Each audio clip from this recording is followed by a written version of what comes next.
Hello, and welcome to the Writers and Illustrators of the Future podcast. This is John Goodwin, your host. This podcast is dedicated to the aspiring writer and artist and will provide inspiration and tips from top professionals in the field. This week's guest is a Filipina-American author, artist, and educator. She was recently published in Hubbard Presents Writers of the Future, Volume 37, with her story, Argentum, a dream that demanded to be told. She has published short fiction and poetry on the semi-pro scene for years. As she notes on her profession, she peddles Shakespeare to Philistines, aka high school students. Welcome, Anj Dockrey. Hi, thank you. So I recently met you as a winner in Rise of the Future Volume 37, and that's just great that you've actually made that achievement, which begs the first question. How long actually have you been entering the contest, and how did you first find out about it? I think I've been entering the contest since about 2003. I was in college. It's been so long that I'm not sure how I found out about the contest. I either looked it up online or I read one of the books first. I'm not sure which came first. Right. So that's a long time to be entering the contest. So do you remember how many entries? Probably around 10 to 12. I get it. And along the way, were there like honorable mentions and things like that? Yes, I did get a few honorable mentions. I think it's funny because usually people get better with time, and they get honorable mentions later. I got a bunch of honorable mentions early on, and I think when Dave Farland became judge, I think that's when I stopped getting them. So I feel like I think I didn't get any honorable mentions from Dave until I won. So I get it.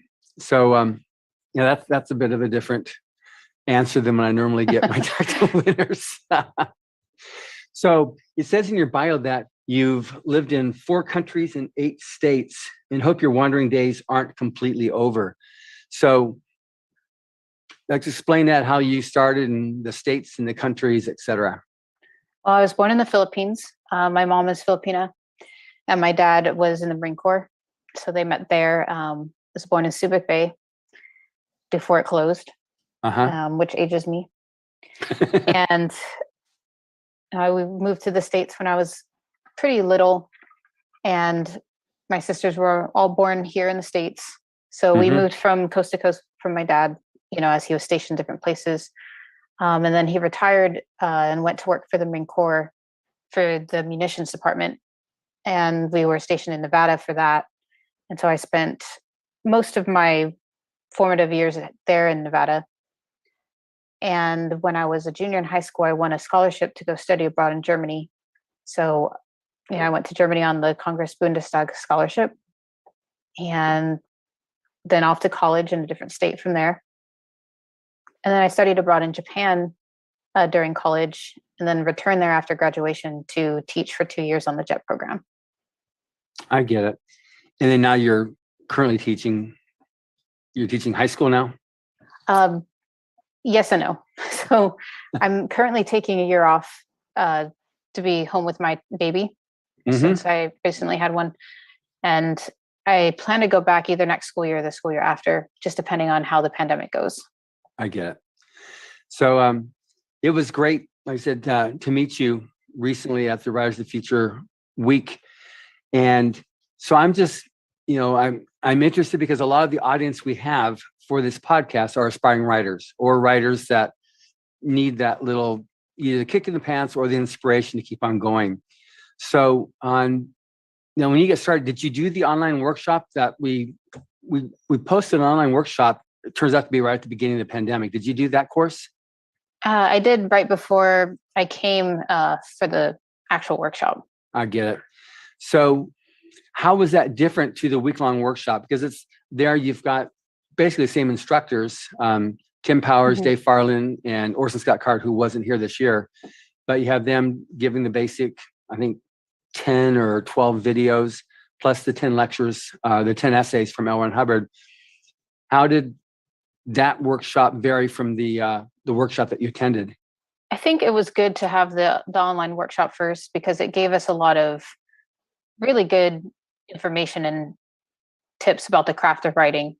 And I think it was good to have it before, because then during the workshop itself, it could be a little bit more interactive, instead of just sitting and listening to a lecture, which again could be done online, as we've shown. Right. We were able to interact more with the instructors. There were different guest speakers that came in, so that was really neat, and we were able to critique each other's stories and spend a lot more time on that. Yeah. So we got to hear from each other. I get it. So you found like doing the online course, because it's also for anybody that's not a winner. I mean, you got 12 people that get to enjoy this workshop a year, and we've had nearly 6,000 people so far taking the online course. So you kind of a little bit more in detail, like the benefits of the online writing workshop, because there's a lot of people that are listening to this. This is their immediate avenue. They've got to get some of the benefits of the contest. I would definitely recommend the online workshop to anybody who wanted to write short stories or write in general. The two things that stuck out to me about the workshop that were different from other writing workshops that I've attended before was there was a unit on suspense, and getting into how to create suspense in your story. We always hear, end a chapter on a cliffhanger, but this went into a little bit more detail on how to do that, and I've never been in a class where it covered that in depth before, so I thought that was interesting. Yeah. And the other was the economics of writing, and how to prioritize your time, professional versus hobby authors. And I hadn't really thought about that before, but one point that they made in the workshop was that if you major in English or literature, then you're trained to be kind of a hobbyist writer, perfecting this one story until it's spending lots and lots of time on it until it's perfect and will win a Pulitzer Prize or something. And you can't do that if you want to earn a living at it. Right. So it just kind of went through time is money for authors and how to up your productivity. And I thought that was very interesting as well. Absolutely. Yeah. So there's about 10 different essays from Mr. Hubbard that he had written in the 30s and 40s to help aspiring writers, and a lot of stuff from talking with Tim and Dave and Scott Card, that the stuff is as valuable now as it was when he first wrote it. Any particular essay you found that was your favorite? I'm really bad with titles, but again, I think the one on suspense was my favorite for sure, because like I said, I hadn't just classes never cover that subject for some reason, and it's just so important. If you want to create a page turner, I don't know how many boring stories I've read from other amateur authors in writing groups or critique exchanges and things. So I think that's really the difference between an amateur and a professional is, can you write a story that makes somebody want to read it, right? Who isn't doing you a favor. I get it. That's good. Yeah, that's the name of the actual essay. It's called Suspense. So, okay. So yeah, I got it right. Yes. So now, with respect to the workshop that you just attended, for you, what were some of the highlights? I really liked getting to know the other authors who won, and then being able to read their stories. The 24-hour story, I think, was my favorite part. I had heard about that because I know some people who have won before, and they warned me about that, and I was thinking like, oh, how am I going to write a story in 24 hours? I'm such a slow writer, but I was able to do it. It's not perfect. I have to edit it, but ending a story has always been really difficult for me. I'm one of those people who have a bunch of, half-finished stories. So being able to push myself and finish in that short amount of time gave me new confidence in producing work. That's great. Any particular of the judges that were there that you were like just like fanboy, that you were like, oh my gosh, there's blank? Well, it was pretty awesome to meet Kevin J. Anderson, especially as Dune was coming out. I didn't, get to interact with him very much, but I've been reading him since I was a kid. I would definitely have fanboyed out on Orson Scott Card if he had been there. Yeah. I was disappointed that he wasn't there, because Ender's Game is one of my favorite books ever. So yes, he just wasn't traveling at all this year. I figured. Yeah. which is what we had with some of the judges. They just weren't traveling, and the foreign judges couldn't get in. Well, that's good. I know Kevin will enjoy hearing that, and I always like to continue chatting with Scott Card, so let him know that he missed another group of fans this year, because he loves the contest. He's been involved with it for so many years. Now, you wrote this story, The Argentum, and there's definitely a lot of philosophy in that story, whether it was intentional or not. But you said it started with a dream. So because it's a fantastic story, and it's great how this being, that got the people across, humanity across the stars to this new location and what's happening there. So you said it started as a dream. So can you elucidate on that a little bit more? Well, the dream part was the first scene. So I'm a vivid dreamer. And so a lot of times I do the dream journal thing, and I'll write them down. And a lot of times I'll use the scenes and as information or inspiration for a story. So it started with, the dream was a scene on a train. And so a lot of the characters having a conversation on this train. And so I took inspiration for the atmosphere of the story from that. But you're right that it does have a lot of philosophy. So my best friend passed away a couple years ago of cancer. And we are of different religions. And so we used to have a lot of philosophical debates about religious topics, because he was a pastor and I'm Buddhist. And we were talking about, I guess, the nature of love and compassion. And I always thought that it was a human trait. I didn't think that, that could come from a God or a godlike being that had no capacity for pain. If you don't have capacity for pain, how can you feel sorry for somebody? How can you empathize with anybody? And, he believed the opposite. He believed that love came from God. And so after he passed away, I had a really hard time with dealing with my grief over that, and, depression and missing him. And so I sat down to write that story, and I just put it all on that page. And I wanted to put that debate in there and, explore it on the page. And that really helped me to process, my grief and, move on a little bit. No, that makes sense now. The story makes much more sense now, having you just explained what you just did. Because obviously there was some story within that story, that you're able to write with such conviction. It wasn't just, I'm watching this train pass by. There's an actual experience happening with that story, which obviously is why you won, because it was a really, you told a really, really good story. Thank you. In terms of your direction that you're planning on going as a writer, are you more fantastical or more science fiction?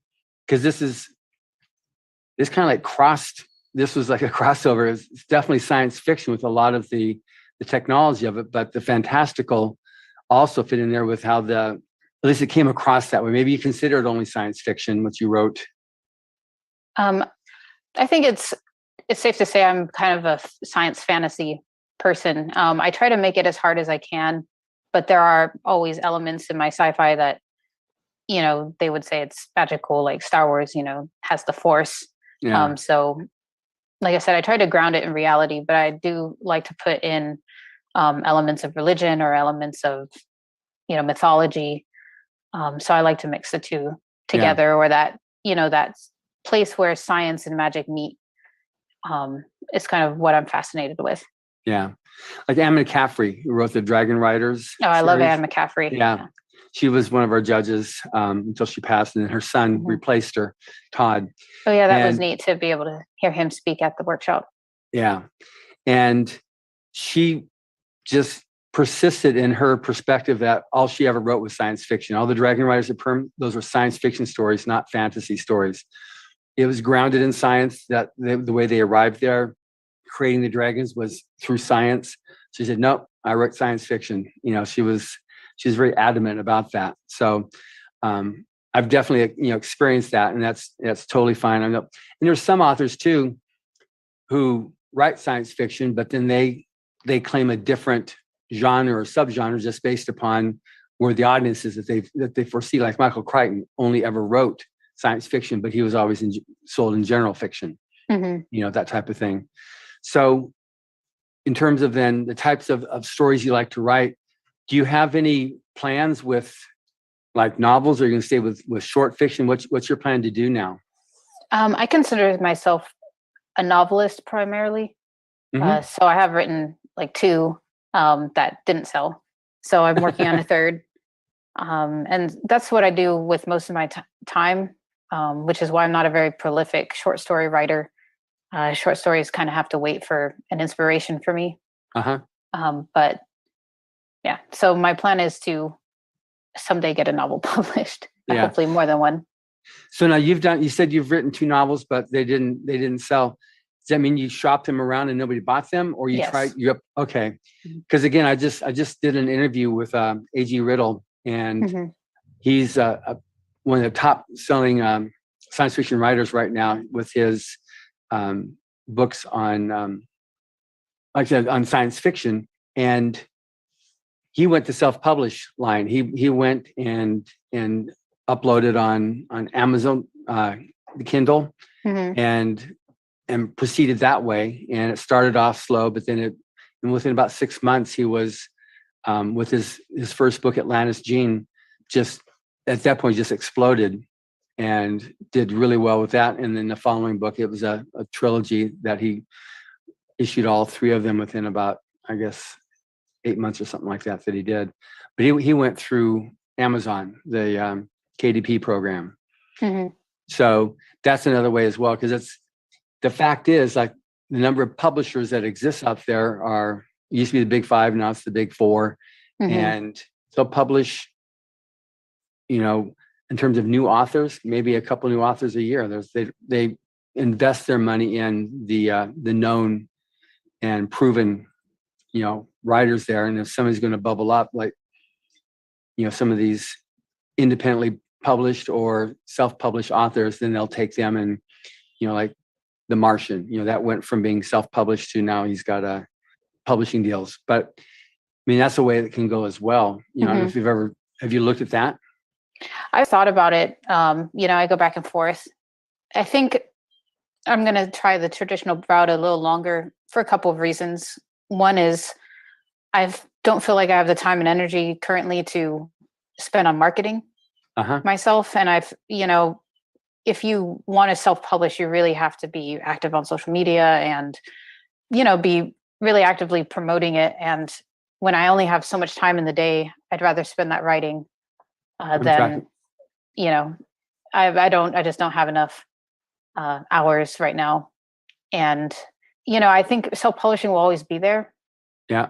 So I think that's always an option where if I feel like, not so much that I've exhausted, the traditional publishing route, but when I feel confident enough in my work that I don't feel like I would need an editor or that external, validation, then I might consider self-publishing. But at the moment, I don't feel like that I'm ready to hustle like that. Yeah. That I would need to not have my story just be lost to obscurity. Right.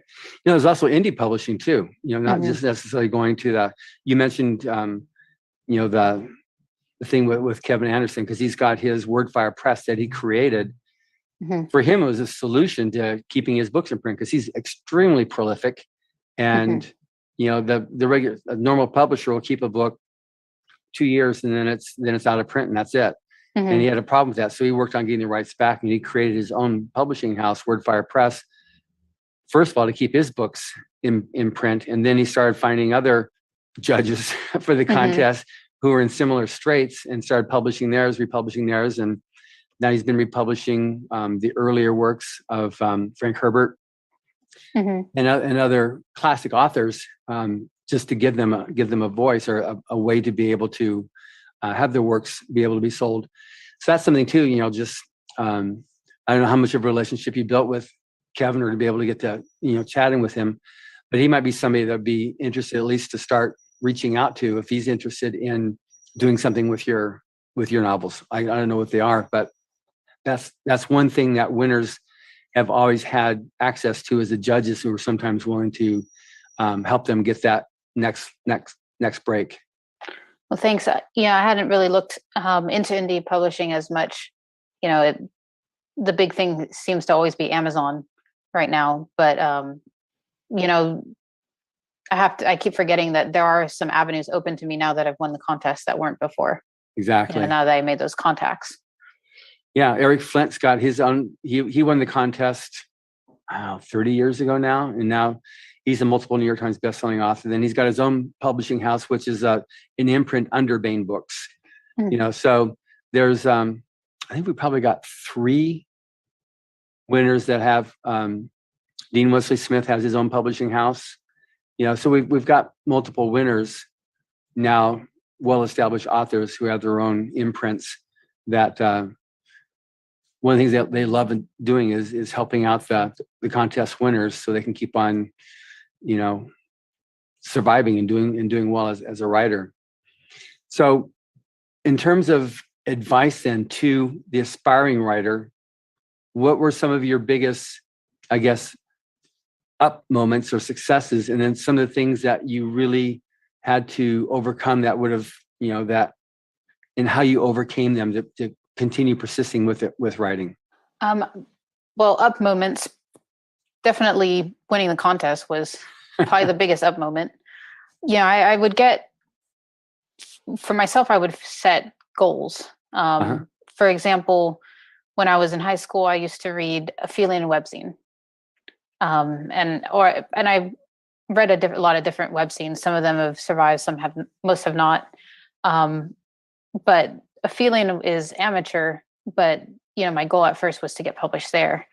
And the first few things I submitted, I got rejections, and then I was able to finally publish there. And so that was about, a validation. And then I, started to, another goal was to win this contest, which again took like 18 years. But whenever I think the biggest thing is to learn how to two things: learn how to deal with rejection, and learn how to constructively take criticism. Because I don't think you can grow if you're, if you're stubborn about criticism, if you're not open to it, if you take it personally, then I don't think you can grow as an author.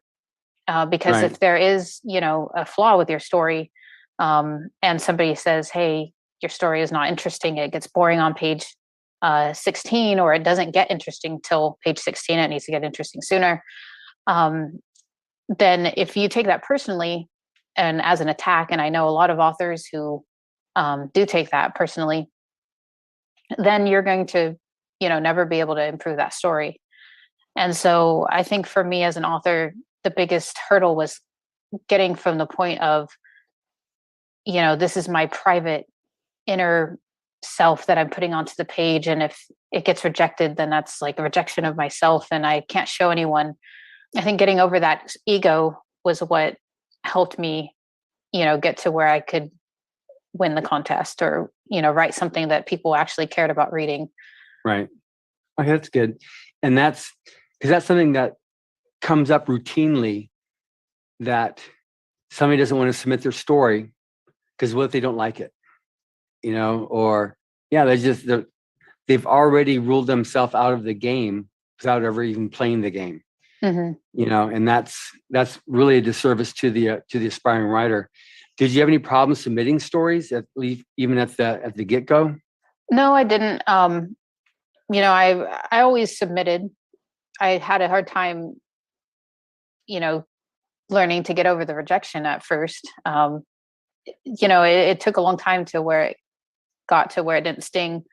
And it always is going to sting a little bit because you have that hope that, they're going to love your story and pay you a lot of money for it.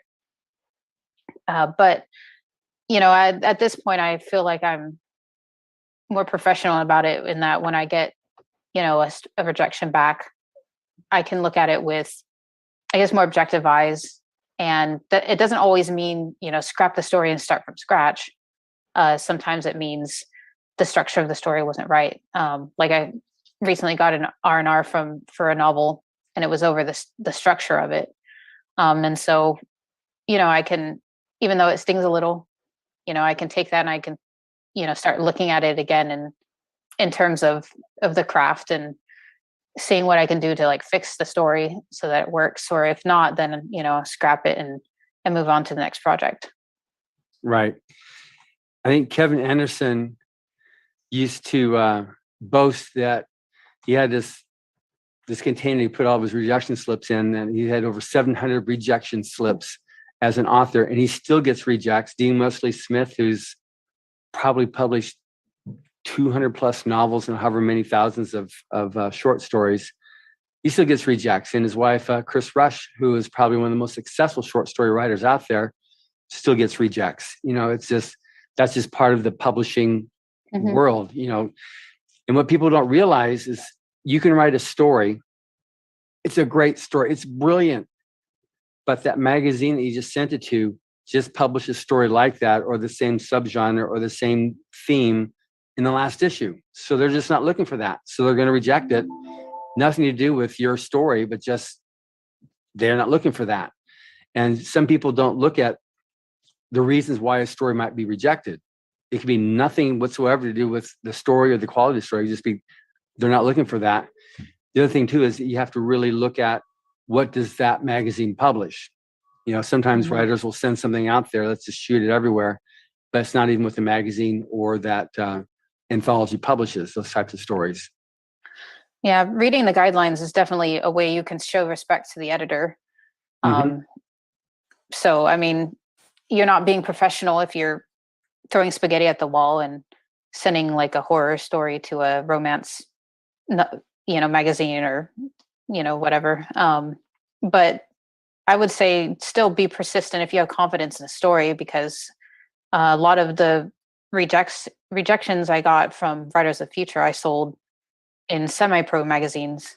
And they just probably, like, there was one that the very first story I sold for money was not even an honorable mention in Writers of the Future. Because for a long time, like every time I wrote a story, I'd send it to Writers of the Future first.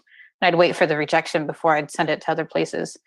But then the second magazine I sent it to snapped it up right away, because it was in their wheelhouse. The editor said, "I love Americana." It was like a coyote myth. And so I think it was just not sci-fi enough for Writers of the Future, but it fit with that magazine. So. Yeah, Orson Scott Card used to say, this is when he had the Intergalactic Medicine Show magazine that he published.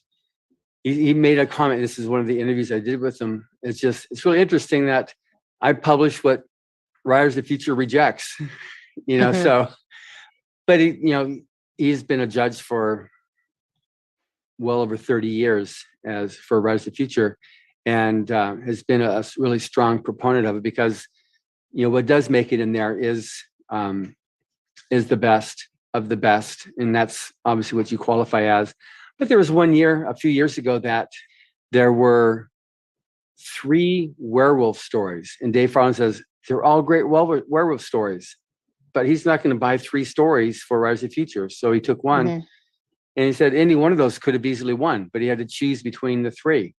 And that's just one of those things, that happens in short story publishing, and especially the number of entries that the contest gets, because we get thousands every quarter.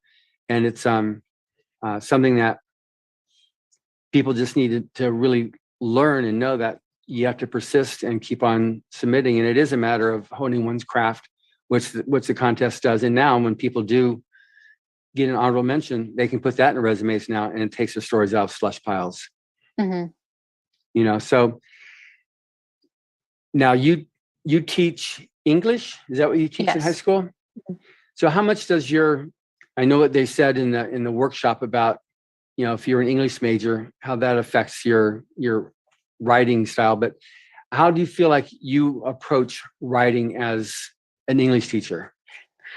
Well, I came to teaching English a little bit late. later in life. My background was in political science and law. And when I started getting serious about pursuing writing as a career, I decided to, take the qualifications to become an English teacher, because I figured if I could teach it, then I can probably do it and apply it. And I think it's helped me grow as a writer, because I see a lot of the wrong way to write.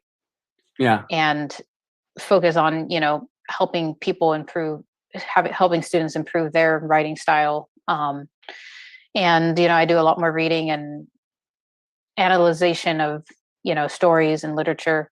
And since I wasn't an English major, I hadn't really done that before. And so I think my writing has grown since being a teacher. And I think my grammar has improved slightly, not as much as people would think. But do you find that you're having traveled all over, all the various states, that's actually improved your bullpen on writing? Or how do you come up with do you rely on your research? Do you then hit the internet or the library, or do you rely also upon your various experiences being the daughter of a military, traveling all over the world? I definitely rely on my experiences a lot. Even in the Argentum, the main character is a miner, not a child, but somebody who digs up rocks. And I did have to do, extensive research on that. But I spent a lot of time in Nevada and, wandering around the desert, and my dad would take me rock hunting. And so I developed, an interest in geology. And so, there's the experience from that, behind the decision to make her that profession. So, you have to have some experience as a writer or as a person to be able to write. And I think that that's also why I'm okay with not being successful young. I know there's a lot of wonderkins now that, hit it big at age 25, but I feel like the best writers, or the writers I enjoy reading the most, have aged a little bit and have experienced a little bit more of the world. They have a deeper understanding of the human condition. And so that's why, like I said, I'm okay with my success coming a little bit later. I think that I need to earn my way to it. Yeah, like in your story there, the main character's dad was an engineer by trade and a mythologist at heart. So I wasn't sure how much you pulled from like I said, were you born and raised Buddhist and then maintain that, or that's something that evolved for you? Because you definitely have, you talk about the Bhagavad Gita. Well, that's Hindu, but yeah, I know. That's what I'm wondering now, how that. So the Philippines is a strange mix of cultures and religions. So it's called a Catholic country. Right. But if you really look at their practices, there's a lot of animism and Buddhist beliefs that are still ingrained. So, I think a Filipino Catholic is very different from, somebody who was born and raised in New York, for example. So I'd say I would have considered myself more Christian as when I was a kid. But it never sat well with me. And so I came to Buddhism a little bit later in life. I still don't practice it. Buddhism is just the easiest way to describe my beliefs. So that's why I tell people. But I think there is a universal truth, and you can, if you really look at the core of a lot of different religions, you can find it. So I think a lot of the rituals and things are just window dressing to comfort us, but there are truths to, a lot of the religions, and all those other differences are just extraneous. So I get it. So the fact that you've got, there's, like I said, there's just different, your philosophy definitely, as you described earlier on with the loss of your very close friend, that rings throughout the story as an explanation of how that character comes to be there, and then how it ends up in the end of your story. So with your And again, keeping in mind that the people are listening to this, a lot of it are aspiring writers. So on doing your own research or coming up with your various story ideas, what are some of that you found work the best for you? Well, I took a workshop with Tim Powers several years ago, and one thing he said stuck with me, and that was that when he had a main character and he was trying to develop the character, he thought about, what do I need the character to be to make the story work? So what age, what gender, what race, what religion, what profession do I need the character to be? And so I've started to approach it like that, and then do research accordingly. So, my story might start off with, an inspiration, a scene or a dream or something. But then when I'm starting to build the story, I come at it with a little bit more from a technical perspective. And so my advice would be to, study plot, get all the basics down. But then that way, what do I need to add to my inspiration to make this story work, to make it click, to make it resonate with people. And the other thing is, I think that this came from being an English teacher, by the way. Okay. I think that stories should have a theme, like a deeper lesson, a deeper meaning, a truth, a universal truth. It should comment on the human condition. And so you can write, a fun adventure story, but the stories that really stay with us are the stories that, touch us in some way, that resonate with some experience that we've had. And so that's the other element that I always try to add to a story. So even though I've got, cool scenes, I've got an atmosphere, I've got a plot, I've got an ending, I've got a main character, but then, what deeper truth do I want to touch on in the story?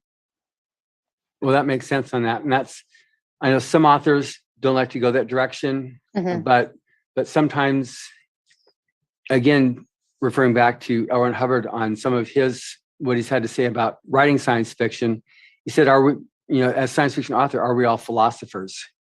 Because there's a definite sense of communicating some, whether you want to call it a higher truth or some universal truth, in a way that someone else can connect with it.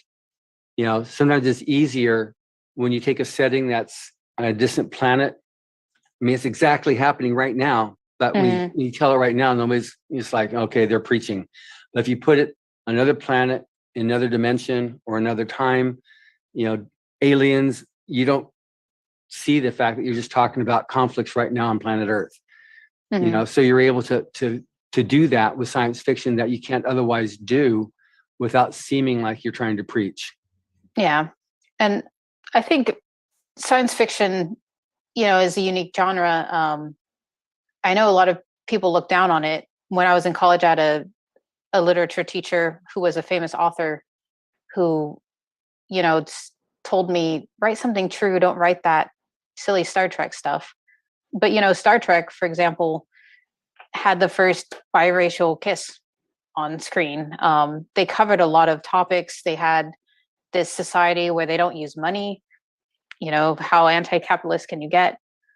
So even, the silliest science fiction is imagining a future, and it's either imagining a future that is dark and someplace we don't want to go, and it's a warning to us, or it's a utopia where it's something we can aspire to. And, silly adventure stories give us heroic qualities that, as children we can see and, hopefully emulate, bravery, friendship, loyalty, having a sense of honor.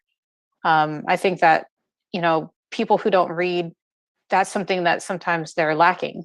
And I think that if you read, silly science fiction stories or fantasy stories as a kid, you usually grow up to be a better person.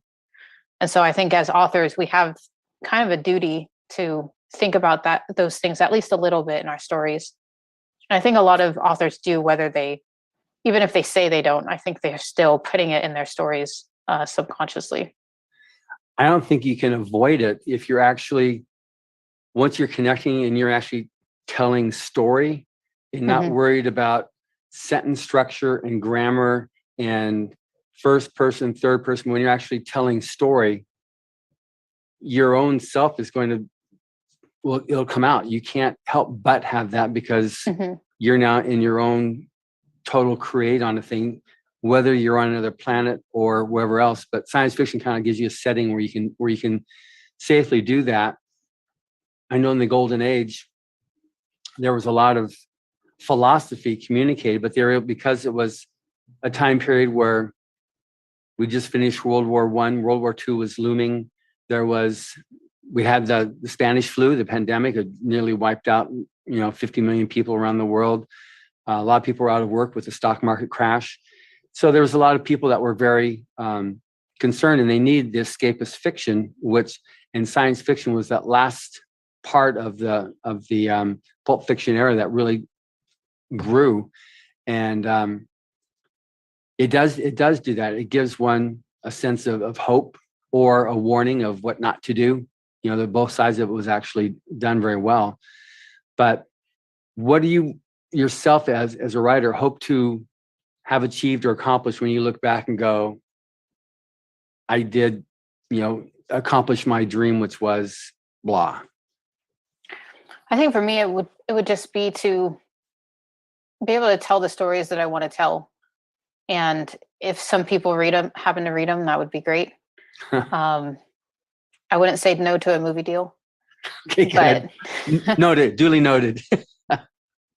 Now, in terms of improving your skills as a writer, what types of things do you do or would you recommend doing for a writer? Well, things like the online class, the online workshop are great. Another thing I did for many years was go to literary conventions or sci-fi conventions. They usually have panels on writing. And so I tended to go to those. They're also good for networking and meeting people and joining writing groups. So there's like two different kinds of writing groups. And I know some authors don't care for them. So if, it depends on your style. Like if you're somebody who wants to go solo and you've got your process and, then don't mess with it. But I personally like to be able to submit to people. That gives me a goal. Just don't try not to make submitting to the writing group your only goal. Like the goal should be publishing versus, because for some people, the writing group is enough to get that feeling of, oh, I've been read. And so I've published something and I've accomplished something. I would keep your writing group small. So usually in areas, there's like big writing groups. If you can, usually within those, there's going to be smaller groups of, so that's something that really helped me, was when I met my writing group and then was able to start, seriously like getting them to read. And that was, I think, where I made the step from taking rejection personally to starting to see it as, a stepping stone to improving my story and improving the craft. Because, you're forced to get over the embarrassment. So your writing is no longer this personal, like this is my diary kind of thing. Other people read it and then they tear it apart for you. So you start desensitizing yourself to it. And then that's really, I think a lot of authors are very introverted naturally, and we live in our heads. And so you need to be able to get out there and get in front of people and do that interaction in order to really grow as a writer. Right. So now we touched on it, but I'd like to address a little bit more now. So you're a teacher, even though you're on a hiatus. Yes. You're a new mom, and then you're a writer with goals to become a novelist, published novelist. How do you juggle your schedules with these things? Well, before I had a baby, I would write on weekends, and vacations. But I can no longer, go to Starbucks and be caffeinated and listen to my headphones and, get in the zone. So I've been writing when I can. The phone is like a wonderful device. Like this, I wouldn't be able to write if I didn't have a phone, because now I write on Google Docs on my phone in the dark while my baby is, nursing, so or napping. And so that's mainly when I've found time. And I wrote the 24-hour story that way, so It works. It works. It's not the easiest, and your thumbs will cramp. Yeah. But it's not forever. So. Right. And then I guess you haven't had to do this yet. So when you were as a teacher, then you said you did it on the weekends. You're writing the weekends, and you handled your school work and grading papers, whatnot, during the weekdays. Mm-hmm. I tried to anyway. Yeah. Yeah. So on in terms of now, again, we're talking about people that are interested in becoming a writer themselves. So when did you first start writing? Was it elementary school, or where you became like addicted, or at least drawn to the muse of writing? Oh yeah, I was basically, since I could write, hold a crayon. I think I wrote my first story when I was in first grade or something, and it was about this oak tree that we had in the yard, and the landlord cut it down because it was, scraping the roof. And I just sat there and like cried over it. And then I wrote a story about it called The Old Oak Tree, where this girl saves this tree in a field from developers by chaining herself to it. And then everybody says, "Oh, this girl loves the tree. Let's spare the tree. We should, treasure the environment." So I was also going to elementary school in California at the time, and we were doing a unit on the rainforest and saving the rainforest. So that could have been where some of that inspiration came. But yeah, I used to write fanfic, I guess, before I knew what it was, where I would, I'd keep all these journals, and then I would, if I liked a book, I would, imagine myself or in the book, or I'd imagine, sequel stories to the books, and I'd write them down. And, obviously those will never see the light of day. Luckily the internet wasn't around back then. Otherwise they would be out there. Yes. But I guess people don't really get embarrassed about that stuff anymore. Yeah, I see. How do you see now that, like, you brought up a good point here, like you have the internet, and which exists now, but it didn't exist when you first started. Any words of any cautionary tales or words of wisdom you care to share about how one creates himself, or how one involves themselves with the internet? Yeah, I think if you're like me and you started out writing very young, I think there's this sense that the internet is anonymous, but I think it's very easy to figure out who people are. Like there's people out there that are very good at that. And so you don't want anything out there that wouldn't reflect well on you later. Like if you would be embarrassed to buy it, in 2 days or in 2 years or in 2 decades, try not to post it, because it won't go away. Mm-hmm. And, if you just think about, like, I mean, it's hard to have perspective when you're younger, but it's just, this phase of your life won't be forever. And so I think, what I tell my students when they're applying to colleges is, colleges look at your social media. They'll look at, whatever website. High school kids don't usually have Facebook anymore. But, they'll look you up, they'll Google you. Mm-hmm. And if you have pictures that show that you will not be a credit to the university, or you're going to damage their reputation, then they're going to move on to the next qualified student.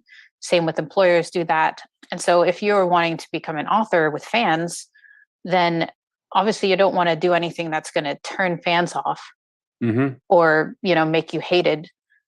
So, be kind to others, and just treat people on the internet like you would in person.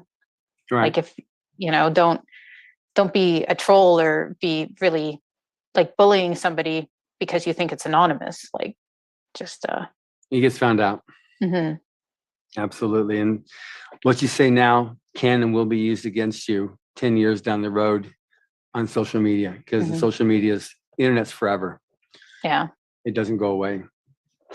So I guess, so you've been submitting since you were a youth, and now you're a new mom, and you still have plenty of runway left for you, to really build up a major career, as a writer.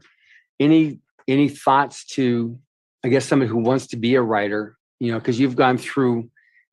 So yours is a great story, which is why I was really anxious to be able to do this interview with you, coming from, the Philippines, these other countries, having experience being, a daughter of military, and progressing through, 2 decades almost of submitting these contests.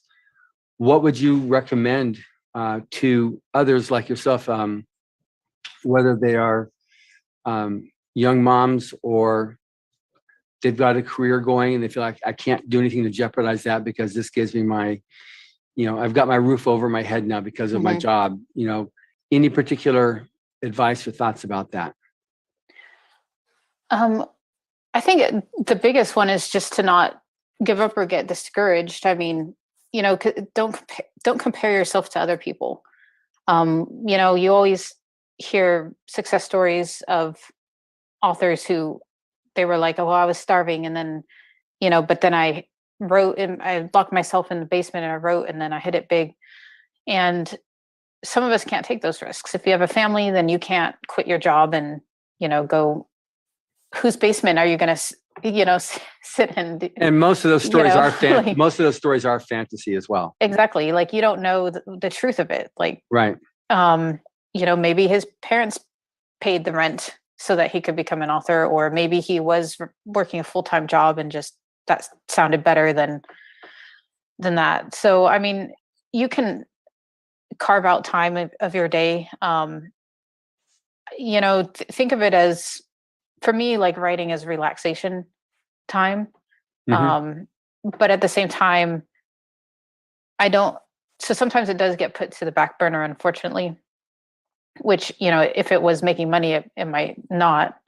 But at the same time, like, you do have to prioritize, just like you would schedule time to go to the gym and take care of yourself. Like, you want to take care of your mental health. So if writing is something that gives you pleasure, then, carve out time for that and make it a priority, and just, keep at it.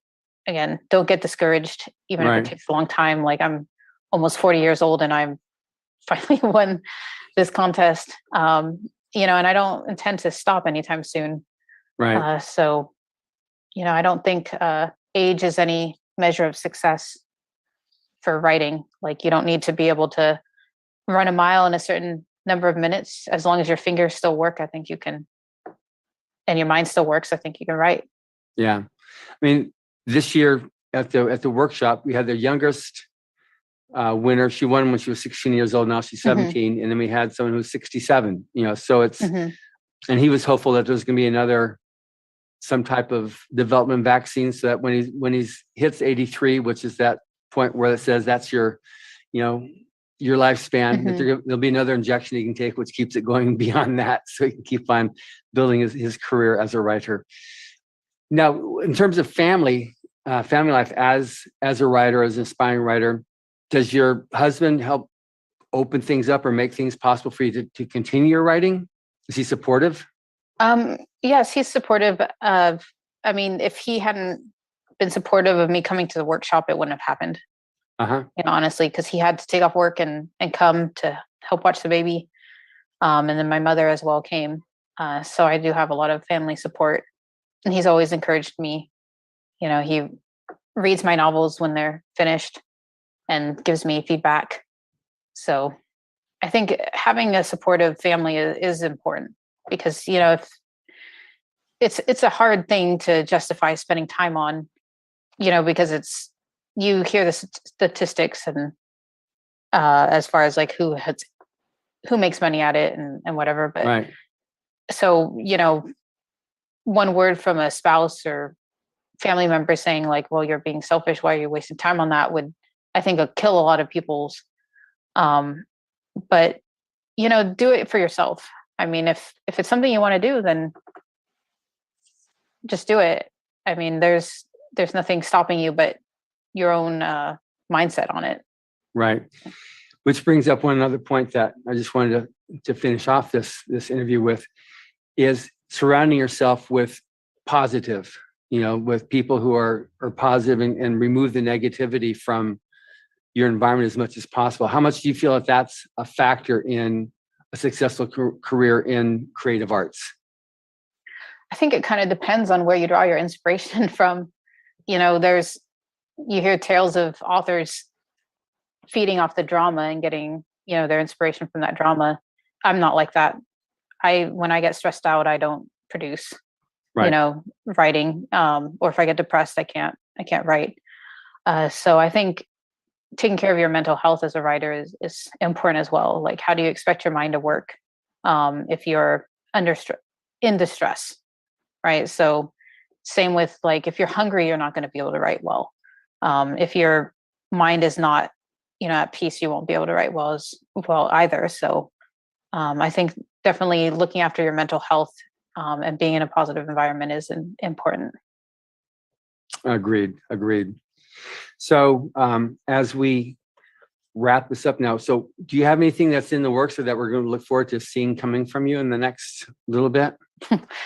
I think I'm going to try to polish up my 24-hour story and submit it. I won't say much about it, but basically it's a murder mystery with aliens. Well, there you go. So for anybody listening on this right now, this is Anj Dockrey, and her story, The Argentum, is published in Hubbard Presents Writers of the Future, Volume 37. And for those of you young mothers or single parents or family with a new child, this gives you another perspective of how you can successfully navigate and things work for you to be able to pursue your muse with writing or whatever muse you choose to pursue. So your social media where somebody can find you or to connect up with you is? It's on, I have a Wix page. So it's anjdockrey.wixsite.com. Good. And that's where they can find out more about you and who you are and your stories that you've written. Yes. That's great. So thank you very much, Anj. It's been great having this opportunity to talk with you. I was originally trying to do it while we're still here at the workshop, but it just got crazy there at the end with so much happening. So it's been great being able to speak with you. Like I said, yours was a story I was looking forward to share with our listeners. Thank you. And thank you for listening. Subscribe to the Writers of the Future podcast wherever you get your podcasts. We've also been syndicated on the United Public Radio Network, where you can find these podcasts as well. Writers and Illustrators of the Future are contests created by L. Ron Hubbard to provide a means for the aspiring writer and artist to be seen and acknowledged. It is free to enter and open to amateur short story writers and artists of science fiction or fantasy. Again, thank you very much, Anj. Thank you.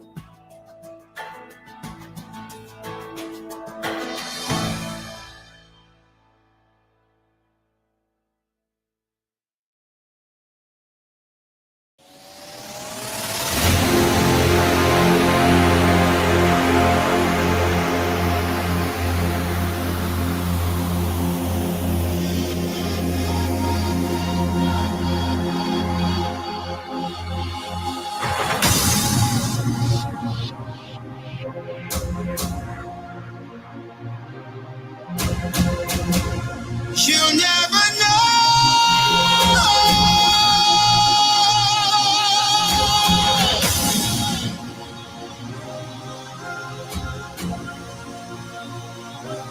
You never know. Hey, hey. He's an easy lover.